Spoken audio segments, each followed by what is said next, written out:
America వలసదారుల పట్ల కఠినంగా ప్రవర్తిస్తున్న విషయం తెలిసిందే. తాజాగా మిన్నెసోటా రాష్ట్రంలోని మినియాపోలిస్ నగరంలో సంచలన ఘటన చోటు చేసుకుంది. ప్రీ స్కూల్ నుంచి ఇంటికి వచ్చిన 5 ఏళ్ల బాలుడు లియామ్ కొనేహు ఫెడరల్ ఇమిగ్రేషన్ అధికారులు అతని తండ్రితో కలిసి అదుపులోకి తీసుకుని టెక్సాస్లోని నిర్బంధ కేంద్రానికి తరలించారు.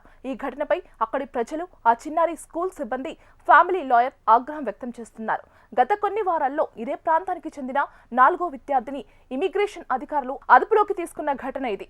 మంగళవారం మధ్యాహ్నం కుటుంబం ఇంటి డ్రైవ్వేలో కారు నడిపిస్తుండగానే అధికారులు బాలుడిని తీసుకెళ్లారని Columbia Heights public schools superintendent Zena Stenvik తెలిపారు. ఇంట్లో ఎవరు ఉన్నారో తెలుసుకునేందుకు బాలుడిని తలుపు తట్టామని చెప్పారని, 5 ఏళ్ల చిన్నారిని ఎరగా ఉపయోగించారు అంటూ ఆమె ఆగ్రహం వ్యక్తం చేశారు. ఈ కుటుంబం 2024లో అమెరికాకు వచ్చిందని, వీరికి ఆశ్రయ కేసు పెండింగ్ లో ఉందని, దేశం విడిచిపోవాలనే ఆదేశాలు కూడా లేవని అధికారులు తెలిపారు. 5 ఏళ్ల పిల్లాడిని ఎందుకు అరెస్ట్ చేయాలి? అతడు హింసాత్మక నేరస్తుడని చెప్పగలరా అంటూ సూపరింటెండెంట్ ప్రశ్నించారు. అయితే హోంల్యాండ్ సెక్యూరిటీ శాఖ ప్రతినిధి ట్రిషియో మెకాల్పిన్ వివరణ ఇస్తూ, ఇమిగ్రేషన్ అధికారులు బాలుడిని లక్ష్యంగా చేసుకోలేదు. అతని తండ్రి ఆడ్రియన్ అలెగ్జాండర్ అక్రమంగా అమెరికాలో ఉన్నాడు. అతడు పరారయ్యే ప్రయత్నంలో పిల్లాడిని వదిలిపెట్టి పారిపోయాడు అని తెలిపారు. పిల్లాడి భద్రత కోసమే ఒక అధికారి అతడితో ఉండగా మిగతా అధికారులు తండ్రిని అదుపులోకి తీసుకున్నారని చెప్పారు. తల్లిదండ్రులకు పిల్లలను తమతో తీసుకెళ్లాలా లేక తమకు ఇష్టమైన వ్యక్తికి అప్పగించాలా అనే ఎంపిక ఇస్తామని తెలిపారు.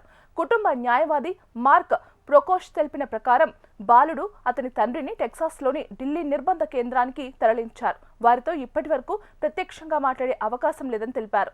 చట్టపరమైన మార్గాల్లో లేదా ప్రజా ఒత్తిడి ద్వారా వారిని విడుదల చేయించేందుకు ప్రయత్నిస్తున్నట్లు చెప్పారు. ఈ ఘటనపై అమెరికా ఉపాధ్యక్షుడు జేడీ వాన్స్ స్పందిస్తూ, చిన్నారిని అరెస్ట్ చేయలేదు, కేవలం నిర్బంధించారు. అక్రమ వలసదారుణ్ణి అరెస్ట్ చేయకుండా వదిలేయాలా, పిల్లాన్ని చలిలో వదిలేయాలా? అధికారులు ఆ చిన్నారి తండ్రిని మాత్రమే టార్గెట్ చేశారు అంటూ వ్యాఖ్యానించారు. యుఎస్ మాజీ వైస్ ప్రెసిడెంట్ కమలా హారిస్ ఈ ఘటనను తీవ్రంగా ఖండించారు. ఇమిగ్రేషన్ అధికారులు చిన్నారిని నిర్బంధించడం తనను తీవ్రంగా కలిచివేసిందంటూ ఎక్స్లో పోస్ట్ చేశారు.